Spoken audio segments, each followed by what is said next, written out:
So, all right, and another thing they lacked was good food.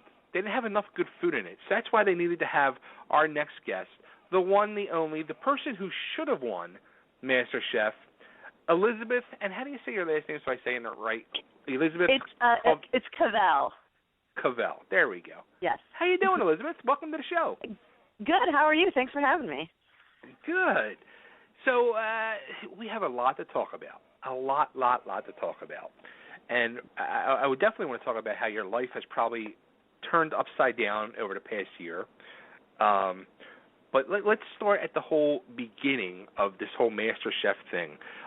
Were you a fan of the show before you went and tried out for it? I was, yeah. I watched season 4, so I hadn't really seen the previous seasons, but I was like an obsessive season 4 fan, and I just kind of was like watching it, and I was like, I kind of think I could be on this show. Viraled from there. I Googled how to audition and then auditioned, and everything kind of just ended up working out.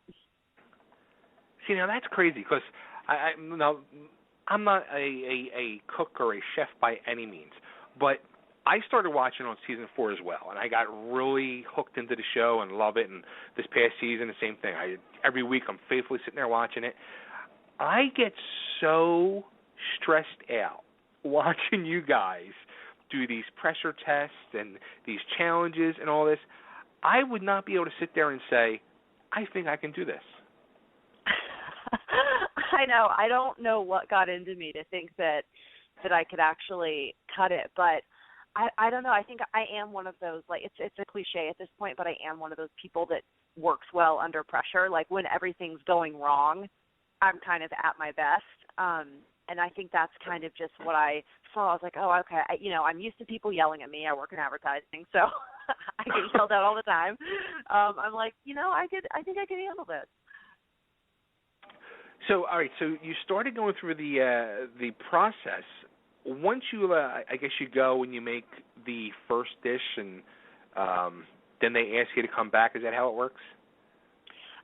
Yeah. Well, so when you audition, you bring a dish with you, which I had made lasagna bolognese, which, that takes like 48 hours to make the way I make it. So obviously it's not something that I could really replicate on the show. But then you go, and I had kind of a different audition dish, which if you watched the first episode, I made the peanut butter bread pudding with like a berry sauce. So it was kind of like a riff on a peanut butter and jelly sandwich, but kind of elevated. So then, there were 30 of us who started out in the room at that point, and 4 people got eliminated right off the bat, and then only 22 of us got aprons. And then, of course, once you have an apron is when you, like, actually start competing. Right.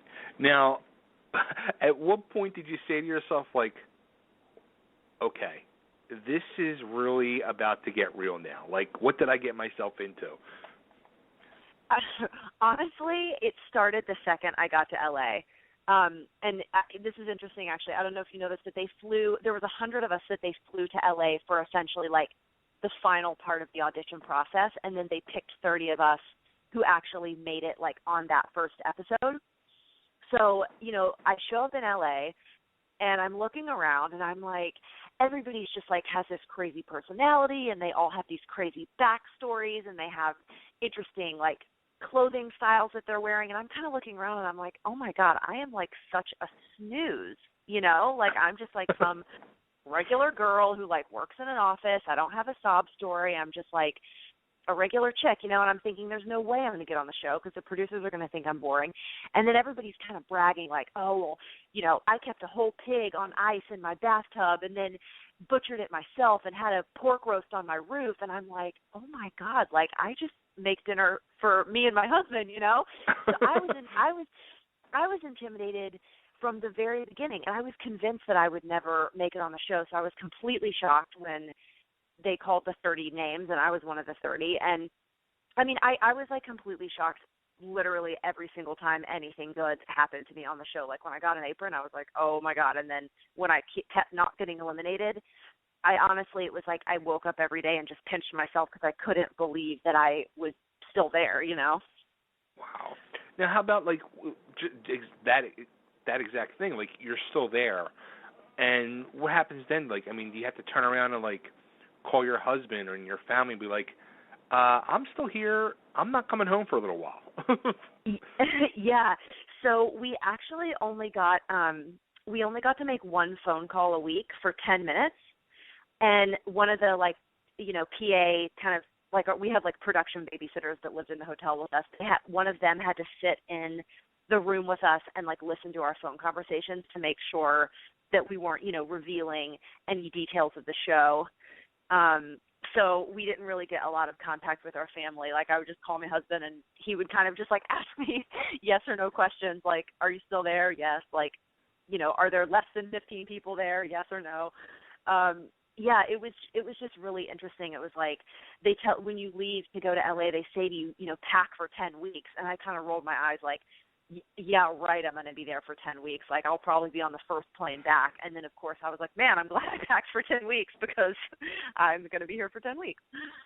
Wow. Crazy. Now, how about your work? What did they say? Were they oh, okay, sure, you just go away for 10 weeks? Yeah, I was in a really interesting situation. So I had been at my company for a little over 3 years, and my boss, who is someone that I'm good friends with, he knew how passionate I was about cooking, and he knew I had auditioned for the show and everything, and I had kind of been filling him in all along as the audition process kind of got more serious. And he had called me over Christmas break, and which was weird. I was why is my boss calling me when we're off work?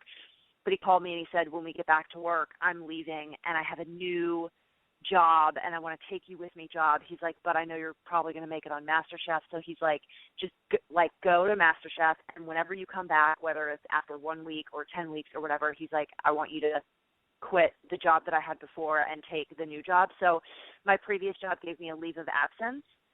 So I didn't get paid, but I had insurance in case, I needed it. Sure. And so when I got back from Masterchef, I got back on a Sunday night, and the following day, Monday morning, I quit my previous job, and I took a couple of weeks off, and then I started working at the agency that I'm at now for my previous boss. Wow, so you did go back to work then? Yeah, I mean, yeah, and so here's the deal, even if I had, let's say I had won the show and I knew the money was coming, you don't get your prize money until after the finale airs. Right. And so there's just no, maybe if I lived in a cheaper city, not New York, maybe I could just ride it out for 6 months, even if I had one. But I was kind of I already not been making money for 10 weeks. I was I need to pay the bills, so I needed to go back to work. And especially, I of course, do I want to make cooking and working in food my career? Yes, but I had no traction. I didn't have a leg to stand on until after the show played out, Right. Yeah, that's so the thing with and go back to work. And that was what, filmed 9 months before it started airing, something like that, 6 months or so. We filmed January to March. Okay. Yeah. So, yeah, still, wow. So, now how about all that? In that off time while it's waiting for the show to start, did you have people pestering you, what happened, and torturing you and questioning you? Yeah, oh my gosh. And, so the thing is, nobody was supposed to know where I was or what I had been doing during the time that I was gone. And of course, my inner circle, I had told, the relevant parties, my boss, my family, my husband, obviously those people knew. But then I got back, and I kind of just had to be really vague about it, oh yeah, I was out in LA doing a show, but I wasn't even allowed to say what show it was or that I was on it until they made the official press announcement. So there were 6 weeks when I really couldn't say anything. It was the thing is, it was all I wanted to talk about. I was oh my God, I have all these stories and all this crazy stuff happened, and I was dying to, blab about everything, but I just had to keep quiet, See, I was. It was really hard. Yeah, the whole fact, you would have to be able to tell somebody, and you're able to tell your husband, what you're able to tell him, but still, you want to be able to tell, coworkers or close friends, and you're sworn to secrecy. I would go nuts. Yeah, and I am not a good secret keeper, so it was really hard for me.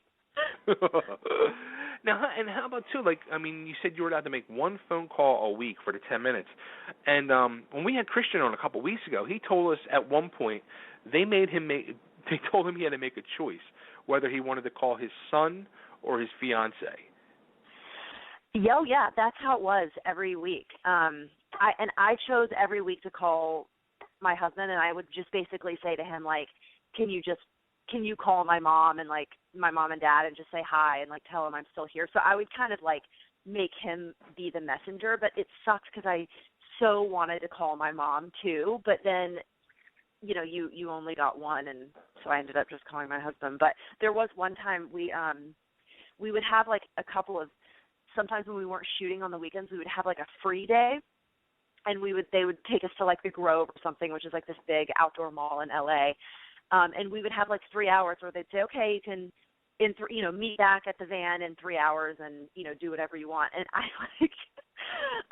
if someone from Masterchef production is listening, I'm going to get slapped on the wrist for this, but I don't care. It's over now. I, like, ran into a store and, like, into, like, Nordstrom or something. And I told the lady, I was like, oh, my cell phone died. My mom's supposed to meet me here. Can I use your phone? And I, like, called my mom from inside a department store, and I was like, Mom, I'm in the top 14. I can't talk. I'm going to get caught. I love you. Bye. Oh, that's funny. That is funny. I know. We were like, it was so hard not to just break the rules and, like, call your mom, Yeah, that's the whole thing with these reality shows. I don't think people realize is, like, they really seclude you from the outside world, and they don't want you telling nothing and nobody. And wow. Yeah, and really that's the genius of it, like people don't act in real life the way they do when they're on a reality show. Because in real life, like, if you want to vent about someone, you can vent about someone. But when you're secluded with people that you're competing against for weeks at a time and you literally have no other outlet, that's why fights and stuff like that erupt so much easier on television than they do in real life. Like, in real life, if somebody annoyed me, I would just be like, talk to my friend, like, oh, my God, that chick is, like, she's so crazy, right? And then I would get over it. But you can't do that, and so you end up kind of blowing up in these people's faces, and then, of course, that's all on camera, Right. Yeah, there's that's the whole method to the madness of reality TV. Like, they must, like, sit down with, like, psychiatrists or whatever to plan this stuff out, so this way they can get the people to blow at the proper times for all that filming. Oh, yeah, and we had to take, I don't know if Christian mentioned this or if anybody else has mentioned this, but we had to take, like, really in-depth personality and psychiatric quizzes and evaluations and stuff. And, I mean, I have no idea how they're using that information on the back end, but I feel like they're probably running the numbers and kind of saying, like, okay, these 2 people or these 3 people just are destined to butt heads because we can look at this chart and say, like, this is personality type A, this is personality type B, this is personality type C, and when you put those people together, fireworks go off. Now, how about once you got out to LA, was there, with the final, we'll say the final, was it 22 or whatever, or 20, was there people that you thought instantly you weren't going to get along with or you can see yourself clashing with? Yeah, and it's interesting because some of the people that I initially thought I wouldn't get along with, sometimes we ended up being friends. Like, actually, Christian at first, I was just, like, I was very intimidated by him, and he kind of has, like, when you first meet him, he sort of seems like a little rough around the edges and, like, a little bit aggressive, and, of course, he's an athlete, so, he would, like, drop down and do 20 push-ups, like, before we were about to go on set or whatever, and I was like, oh, my gosh, this guy is, like, he's, like, a little tense up, But by the end of the season, Christian and I were, like, super close, and he's one of the people from the show that I keep in touch with, and I like a ton, and I respect him immensely, and he and I have a really great relationship. So it wasn't always easy to predict. And, it was funny. Jamie and I are really good friends from the show, which a lot of people know. And Jamie told me, like, halfway through the season, she was like, yeah, because we were on the same flight, actually, and we saw each other in the airport, and she was like, yeah, I saw you in the airport, and I instantly hated you. She's like, you seem like the snobbiest bitch, and I just could never imagine that we would, like, be friends. And then we ended up being, like, really good friends. So you just could never tell. Yeah. Well, we should say, how about your arch nemesis, Courtney? What did you initially think of her? You know, it's interesting. I didn't really, she was one of the people in the top 100 that I had not really met until the day that they kind of called out the 30 names of the people who were going to be there. But I had heard other people, like, talking about her. Like, they were like, oh, have you met, you know, the ballerina Courtney? And I was like, no, I don't know who she is. You know, I hadn't really seen her. And then on the day that we found out the 30 of us were moving forward, I introduced myself to her. I was like, oh, hey, I'm Elizabeth. And she's like, oh, I'm Courtney. I was like, oh, I've heard people talking about you. You're a dancer, right? And because I grew up dancing and stuff, so I kind of thought, oh, we'd, like, have that in common. We can talk about, you know, ballet. Girls who've, like, suffered through ballet have, like, a kinship, you know, because you just deal with the same crap. And so we kind of chatted about that. And I thought, you know, off the bat, I kind of thought she seemed, like, a little bit shy, but pretty nice. You know, I couldn't really have foreseen the clashing that was to come, but yeah, she she first off, it seems like she really rubbed a lot of people the wrong way, like from other people we've talked to on the show this year. Really nobody's had nice things to say about her. And she had the character down that was made for reality TV to be the villain. Yeah, I think so. I mean, you know, people ask me all the time, like, oh, is she really like that? Or, like, do you guys really dislike each other or whatever? And I always say the same thing, which is, if you watched the show, you already know how I feel about Courtney because I didn't, like, try to hide it. Right. You know, and it's not like I hate her or anything, and she's an awesome cook, and she, you know, kicked ass all season, which I respect. But yeah, I mean, I think she just has she's a polarizing person, you know, like there are people that are like her diehard fans and will defend her till their dying day, which I think that's the awesome thing about reality television, you know, everybody has someone they can relate to and root for. That's the magic. And then there are people out there who are never going to like her, you know, and same thing with me. I mean, I have people that just are like convinced that I'm a horrible bitch and I'm snobby and I'm this, that, or the other. And the bottom line is you can't win everyone's hearts. You can't make everyone like you. My dad always used to say to me growing up, you can please some of the people some of the time, but you can't please all the people all the time. And that was a hard lesson that I had to learn kind of going through the season and dealing with like Twitter and social media, because I want everyone to like adore me, and not it's just not, that's not how it works, you know. Now, how tough was that for you? I mean, because you're not used to all this stuff, and then all of a sudden you're on a major network show every week, and then people are starting to tweet you and Facebook you and all this crazy stuff. And I'm sure also too in your where you live and hometown and work and everywhere, all of a sudden now you have all these new friends who are coming out of the woodwork. Yeah. It was interesting. I mean, I have a pretty thick skin, and I knew that going into the show. Like, I think I'm a pretty strong person, and I tend not to take things too personally. But it is hard, like, just being a regular person, like, not being a celebrity in the sense of, you know, you're not an actor, you're not in movies, like, you just had this kind of thing happen to you. Like, it still hurts. Like, when somebody tweets you, like, I would, like, wake up in the morning and, like, check my social media. So it's like I roll over, I'm so tired, and I look at my Twitter, and someone's like, you're ugly, bitch, die. And I'm like, well, good morning to you, too. Like, that's, like, I don't want to wake up to that, you know? It's like, geez. And, like, never in my life would it ever cross my mind to, like, go on Twitter and like, tweet at someone that I saw on television and be like, I don't like you. Just, I don't know, because I guess, like, to me, like, television is entertainment, and if I see someone as the villain, I'm like, oh, this is so awesome. Like, they make me want to watch this show because they're so funny and awesome, you know? And it would just never occur to me to, like, go say something mean to someone that I had never met. So I was always just kind of, like, man, like these people to take time out of their day to like Yeah. go onto Twitter and like find me and like say something. I don't know. It's a little disturbing, I think, when people do that. But, you know, as the season went on, it's like you watch the viewers ride the storyline that they're being given. You know, like if I did really well one week, I'd get a ton of positive tweets. If I said something that people thought was negative one week, I would get some backlash. But then the next week it's all over because they're riding the storyline along the course of the season, because that's how television is, you know?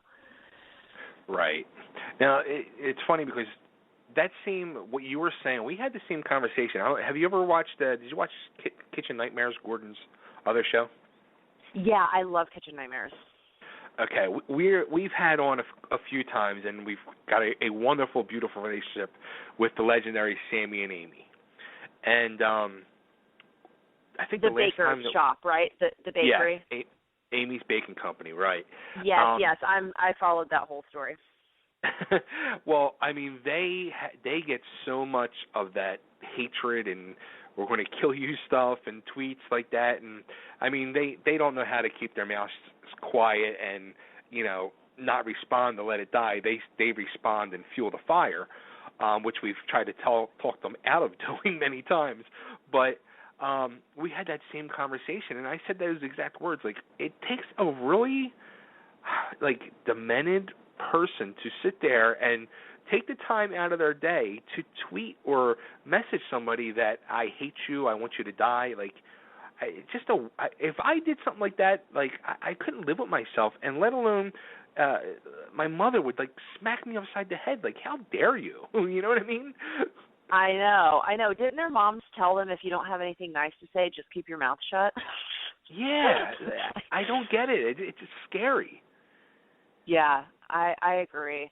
And I do social media for a living, so I kind of see from the perspective of like these big national brands, you know, I'm running their Facebook, and you see these people that take time out of their day to go on like the Verizon Facebook page or the Johnson & Johnson baby shampoo Facebook page, whatever it is, and like make these crazy comments. It's like, wow, like I wish that I had enough free time to like go harass brands on Facebook, you know. I would kill for that much free time. Yeah, right. Now, how about the judges? Were you going into this, were you nervous about any of the judges? Yeah, I mean, I was nervous about all the judges, to be honest, just because, you know, it's like anytime you respect someone and kind of idolize someone, I mean, like, obviously to me, like, the judges are, to all of us, the judges, they're bona fide celebrities, you know. There's right. Not just chefs that we respect, but there's also, like, we're fans, you know. And I was like, oh my gosh, am I going to meet Gordon and just like fangirl out and like cry or something? Like, am I going to go all like Taylor Swift fangirl on Gordon? But then you meet them and you kind of, it's that anytime you kind of meet a famous person, you realize, oh, they're a normal person who gets paid to be on camera all day, but ultimately, you know, they're pretty nice people. And Gordon especially is just, because it's kind of like his show and his brand, so he's very gracious and he's incredibly professional, and I do sincerely believe that he cares about the show and he cares about the contestants, and he genuinely wants people to do well and to do their best. So he kind of puts you at ease from the beginning, but he's also someone that, like, if you disappoint him, it's like disappointing your dad, you know, like, right, oh, I expected more from you. And, you know, Graham is just as sweet and nice as his personality is on TV. He's such a lovely person. He took time out of his day one day after he could have gone home and walked us all around the pantry and kind of just, you know, picked up an eggplant. Like, okay, what do you guys do with eggplants? Here's what I do. Hey, have you ever cooked with an acorn squash? Like, I love to make this with an acorn squash, and kind of just walked us around and talked us through ingredients, which was, you know, he didn't have to do that. That was above and beyond his paycheck, and he did it because he cares. Nice. And Joe is Joe. I've met Joe outside of the show a little bit. I've run into him at Italy a couple of times, just here in the city. And Joe is like, he's like a consummate business guy. You know, he's running restaurants, he's running his business, he has a couple of shows, and he's kind of like always on his phone, really busy. So he's a little bit less outgoing than Graham or Gordon are, but he's still like, he's a super cool guy, and he's funny, and I like Joe because he's like a no BS kind of a guy. So when he gives you a compliment, you know he means it. But if he gives you an insult, you know he means it, you know? Yeah, he seems to be, like, definitely, to me, out of the three, he's definitely the most intimidating, but exactly what you said, like, if you can get a compliment out of him, you know you really did something good. Yeah, absolutely. I ultimately, I love people who are honest and open and forthright, and he is all of those things, and he tells it like it is, and I tell it like it is, and I like people like that. Now, let me see here. Going back to the drama, being that you were a fan of last season, there's a lot of drama and a lot of fighting.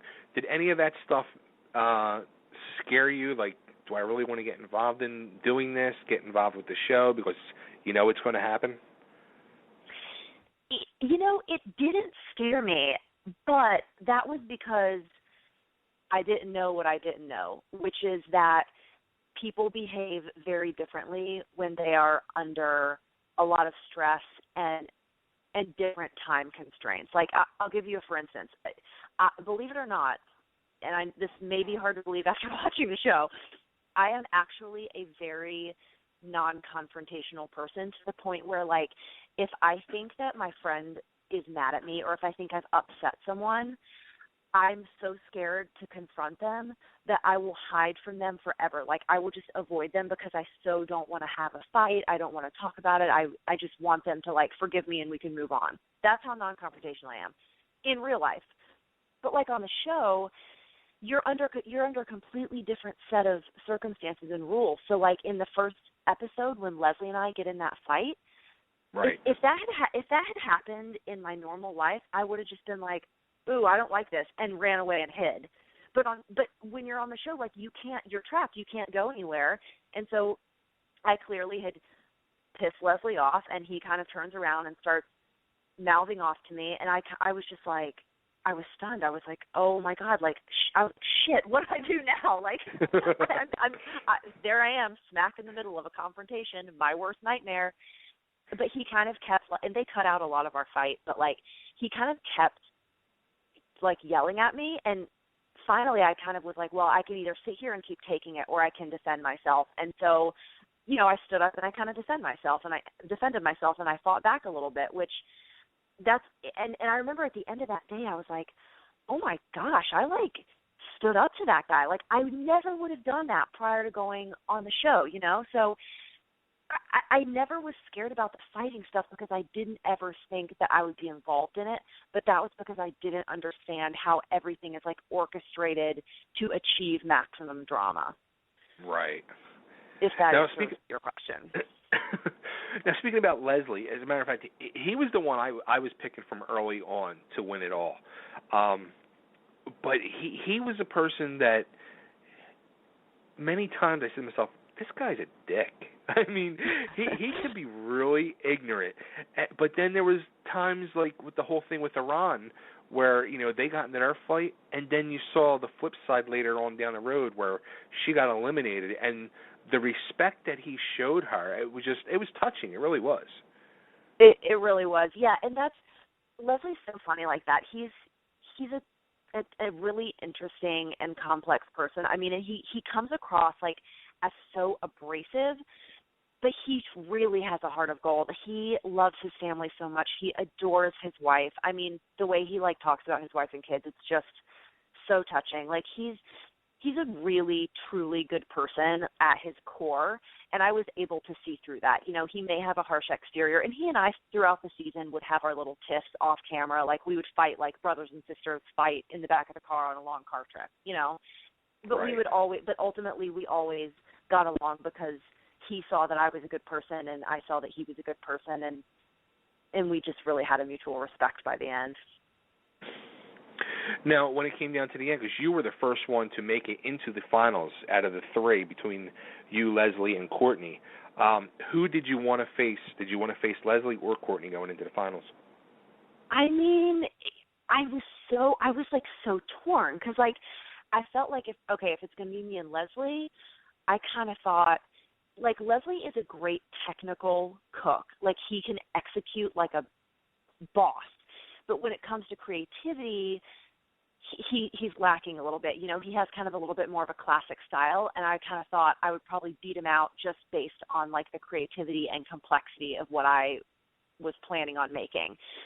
But then with Courtney, I was thinking, okay, it's going to be a super close battle. It's going to be neck and neck, but beating someone who's really good is going to, like, would feel really good, you know? So she was kind of right. in my mind, the greater challenge, and I wanted to take on the greater challenge, but also I was kind of like, ooh, I'd love to have the money. So, like, if, you know, if I win, like, that would be awesome. I mean, obviously, at that point, we were all thinking, like, oh, my gosh, this could actually happen. And then you start, like, really wanting it because it becomes, a reality that could be happening, you know?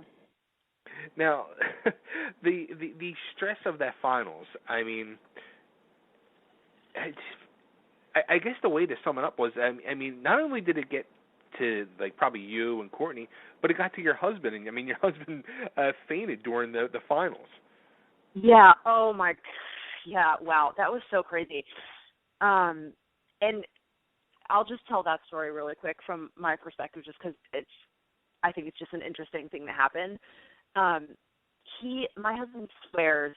So when we came out, like we had sort of been on a filming break, and then we all came back out, and we knew it was going to be like the big announcement, like that the judges were going to say a bunch of stuff at the end, and then Courtney and I were going to go stand on the little stage thing, and somebody was going to win. So at that point, the gravity of the situation had kind of really set in for me. Like I was kind of reflecting back on the season and just about my own performance and how I had grown and just feeling kind of reflective and like really grateful for everything. And I think that manifested itself on my face as, of course, since we all know I wear my emotions on my face, my husband looked at me and he perceived that I looked very sad. So when I wasn't feeling sad, I was just feeling kind of in like a serious reflective mindset. He looked at my face and he said, you looked so sad. I thought that you knew that you had lost. And he's like, and I got so upset for you. He's like, I thought you knew that. And he's like, I was just so devastated for you that I ended up passing out. And he's never fainted before ever. Like I've been with him for 9 years.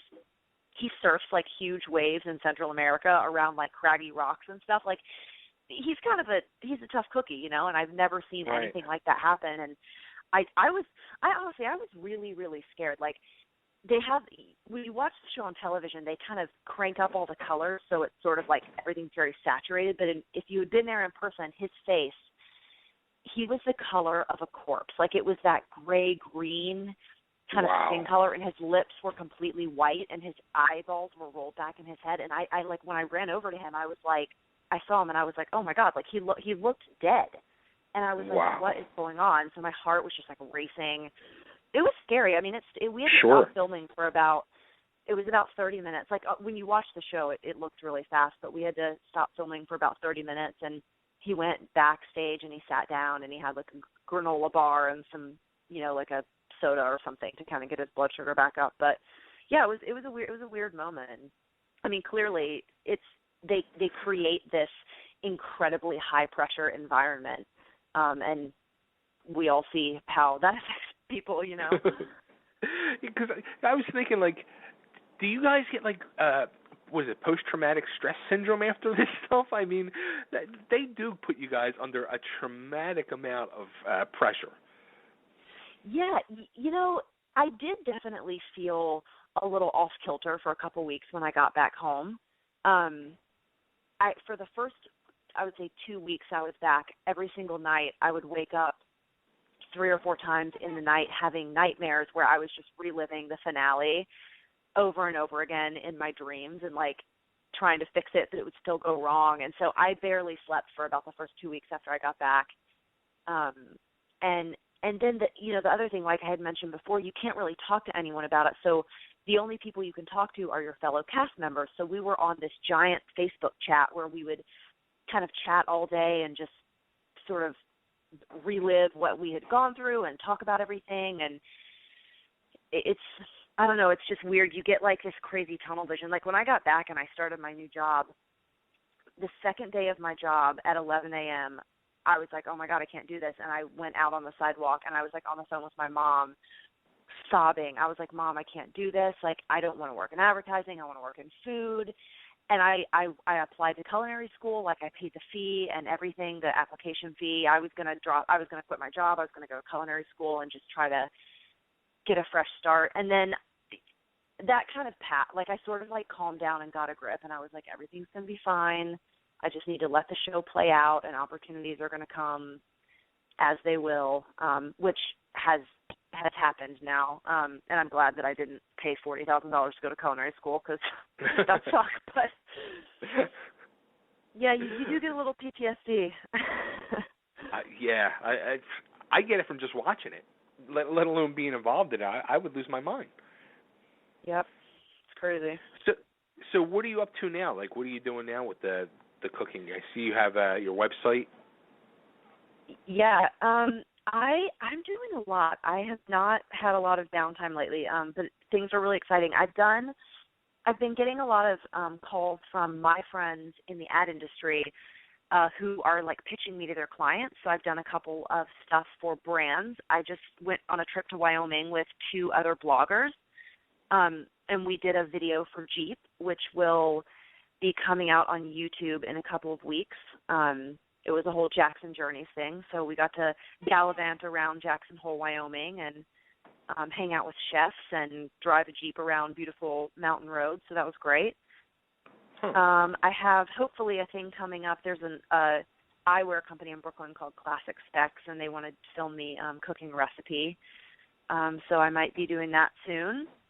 I have some other stuff that I can't talk about yet, but mostly I'm kind of balancing private cooking gigs like wedding catering jobs, private dinners, things of that nature, balancing that with just kind of being a writer and a content creator, so working on my food photography skills, food styling, keeping up with my blog.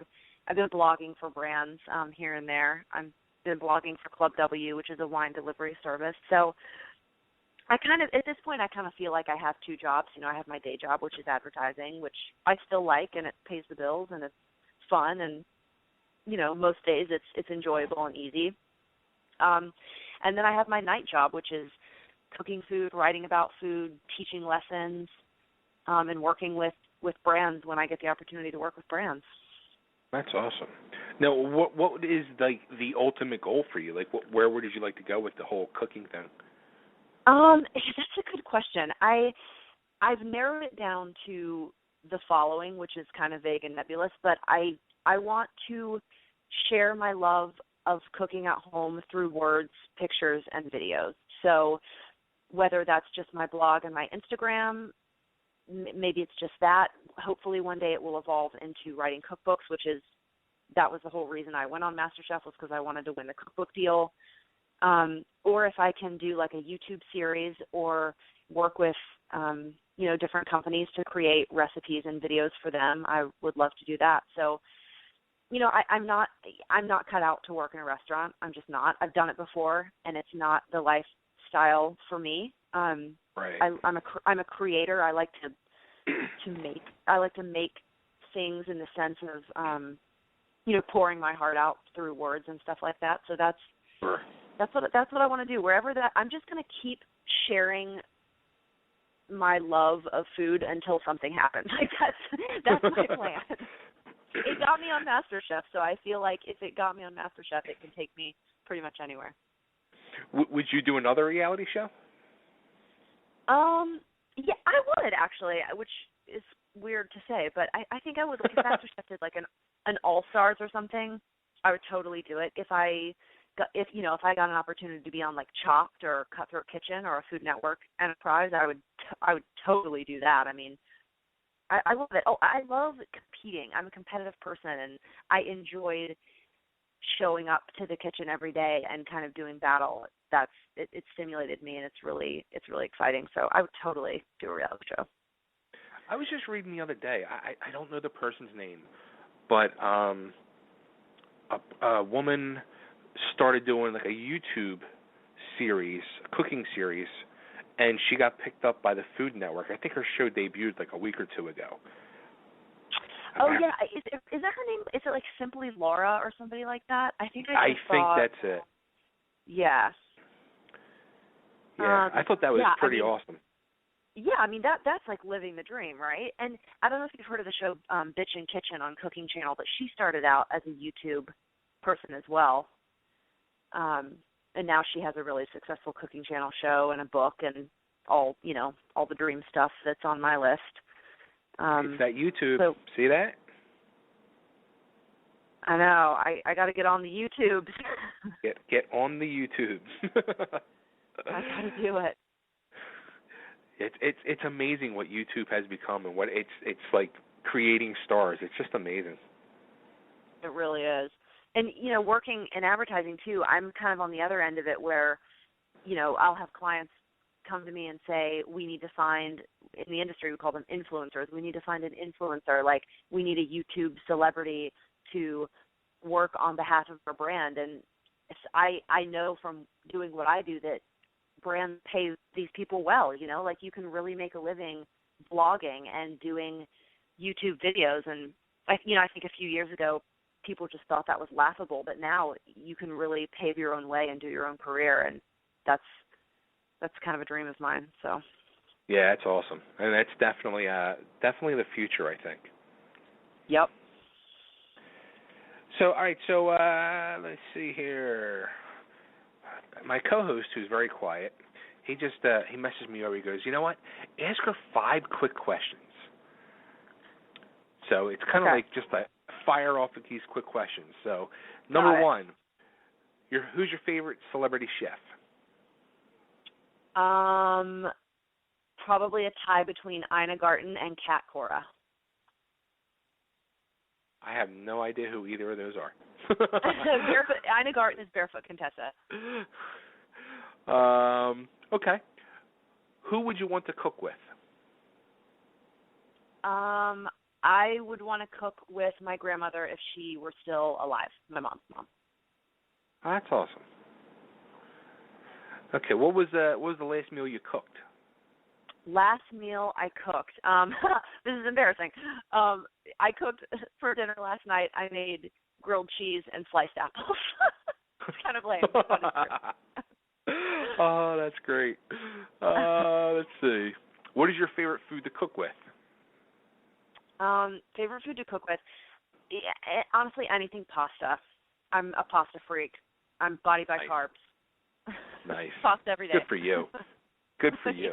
You know what? It's scary because, I come from an Italian family, and my grandparents were off the boat from Italy, and they lived with me for most of my life. And my grandmother, she was 98 pounds soaking wet, this little Italian lady, and she ate, we call it macaroni, because she ate macaroni 7 days a week. Yep. Pasta doesn't make you fat. It's BS. America's done a really good job of convincing us that it does, but it's not true. I'm with you. And number 5, what is your least favorite food to cook with? My least favorite food to cook with? Probably shellfish, only because I am not comfortable with it. I'm not confident in my cooking with shellfish, so I tend to not cook it at home. Now, how about on the show? What was that's the one thing too. Like 3/4 of the stuff you guys end up cooking, I never even heard of. Like, was there things like that you never heard of, or like, what do I do with this? I had heard of most stuff. I tend to be a big time reader. Like, I'm a big geek. I geek out on cookbooks and stuff. So I've heard of a lot of stuff. But the live seafood challenge, where we opened our mystery box and it was like that net of a live lobster and live crab. Right. I was pissing my pants. I have never in my life cooked with live seafood. I've never bought a live lobster. It's just one of those things that, especially living in New York too, that's the kind of stuff I go out for. I'm just like, oh God, I don't feel like going to get a lobster from the store and cooking it. I'll just go pay somebody and they'll make me a lobster and it'll taste great. Right. I had never, since I had never really even seen them in the enclosed shell, I had no idea how to get them out of the shell. I was just totally freaked out, and then I didn't know how to kill the prawns, and then I pull out the one prawn, and it was like a pregnant mom prawn, so she had like this belly full of like little prawn eggs, and I was just like really freaked out. I don't know. That was my nightmare. I stood there for 30 straight minutes, literally just staring at my basket, trying to get my wits about me and figure out what to do. And Gordon just comes by, and he was like, Elizabeth, what are you doing? And I was like, I'm scared. How do I kill the prawn? And he was like, Elizabeth, get a grip. Just put the prawn in the freaking water. And I was like, okay. He kind of talked me through it, but it was a nightmare. That's funny. Do you like the way they portrayed you on the show? Yeah. That's me. I went into the show and I made one promise to myself, which was I was going to be 100% myself at every turn. I'm like, if I get angry, I'll be angry. If I'm happy, I'll be happy. If I'm sad, I'll be sad. And I mean, I definitely think they cut to me rolling my eyes a little bit more than was strictly necessary. But, I have a really expressive face, and that's me, and, can't change it. I was born this way. You know what? It's funny that you said that, because as soon as you said that, I just kept picturing you doing that, like, repeatedly now. I know. You would think that I do nothing but roll my eyes from morning to night, but that is, in fact, not 100% accurate. And I swear they cut to my face more than they cut to anybody's face, and I think it's just because I'm very expressive, and so I literally think that the editors just sat there and were like, oh, we need like 2 seconds of footage to fill this little thing. Like, oh, let's go to the Elizabeth face file and see if she has any crazy faces to pull from, Well, between Courtney and Leslie, you were rolling your eyes a lot. Yeah, well, those two bring it out of me. What can I say? Have you kept in touch with any of the other people? I think you said Christian you keep in touch with? Yeah, I keep in touch with Christian. I talk to Iran quite a bit. Christine and I keep in pretty close touch. She's actually co-cooking with me on Saturday at an event that we're doing. Nice. I see Jamie. I see Victoria. I keep in touch with Willie when I can. Dan Wu. I have a friend in Lexington, and so when I go down there, I see Dan. That's awesome. I keep in touch with quite a few people. I feel like I came away from the show rich in friends, if not prize money. Yeah, I mean, you guys went through something that you formed relationships over, this whole situation that you guys were involved in, and it's something you guys can share forever. Absolutely, yeah. There's no. If I really want to talk about the ins and outs of the show, I talk to my castmates because they lived it, and sure. We will always have that awesome bond. I didn't hear Courtney's name mentioned, though. No, Courtney and I aren't like texting each other every day. Believe me. She actually blocked me on Instagram, and I'm like so sad because I want to like see what she's cooking and stuff, but I Are cannot. you serious? Yeah, I know. It's sad. Wow. Alrighty. Yeah. Good old Courtney. I see she keeps making friends. Yeah. Too funny. All right, so how can everybody get hold of you and follow you and hire you or cook with you and learn from your expertise? You can find all of my information and a bunch of photos on my website, ElizabethCauvelCooks.com. And if you just want to go straight to my blog and get recipes, it's just ElizabethCauvelCooks.com/blog. I post on Instagram very regularly, so if you want a lot of food porn, it's just my handle is @ElizabethCauvel. And then Twitter @MC5Elizabeth, and you can like me on Facebook, MC5Elizabeth on Facebook as well. And I post there. I try to post to Twitter and Facebook pretty frequently, my recipes and stuff. How mind-blowing is the hashtag food porn, how popular that is? It's kind of insane. There's actually a website. It's the food porn website. You should Google it. That pulls in that hashtag from the web, from all social media across the web. So at any given time, you can see what people are calling food porn. Yeah, who knew? I mean, what a wonderful time we live in that you could just say hashtag food porn and then everyone across the globe can, look at your picture of spaghetti. That's funny. Yeah. I guess in the advertising world, for anything you're putting out there, you should just put hashtag food porn and get it to go viral. Exactly. Too funny. Well, Elizabeth, it's been great talking to you. I wish you continued success and lots of luck, and maybe one day we'll get to meet. You never know. That would be great. I enjoyed it. Thank you so much for having me. No problem. Thank you. Take care and good luck, and everybody go check out some good food porn from Elizabeth. Thanks. Take care. Bye. Bye. Wow. Good old Masterchef. Yep. I love how excited they are about food because, I'm a big guy, so I am too. Dude, you know what? Anymore, I just want to embrace the love of food. You know what I mean? Absolutely. I'm tired of fighting against it. I'm really just tired I just want to embrace it. Can I embrace it, really? Yeah, man, who says you can't? I just want to walk around. I'm going to get a shirt and say, I love hashtag food porn.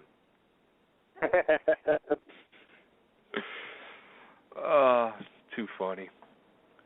Wow. That was a great interview. She was cool. Yeah, it was good. Good stuff. Good old Masterchef. I can't wait for the next season. Actually, you know what's coming up soon, which is really freaking mind-blowing, is Masterchef Junior.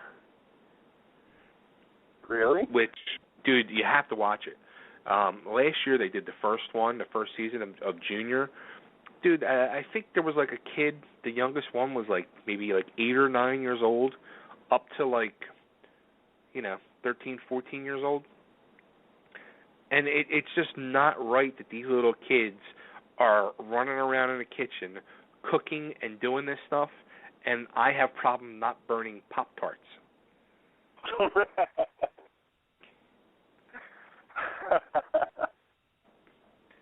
Yeah, it's just yeah, it's not right. I say it a lot, especially in my private life here, but it's amazing to me, how passionate some of these kids are about the things that, I don't think that I've ever been, maybe TV, but as passionate as these kids are about some of the things that they do. Right on. How about, dude, you know what, now that I'm thinking back to what she was saying, about the whole blogging and YouTubing and all that stuff. It really is, and I know you're really trying to do it, especially, that, people can, really make that into a career.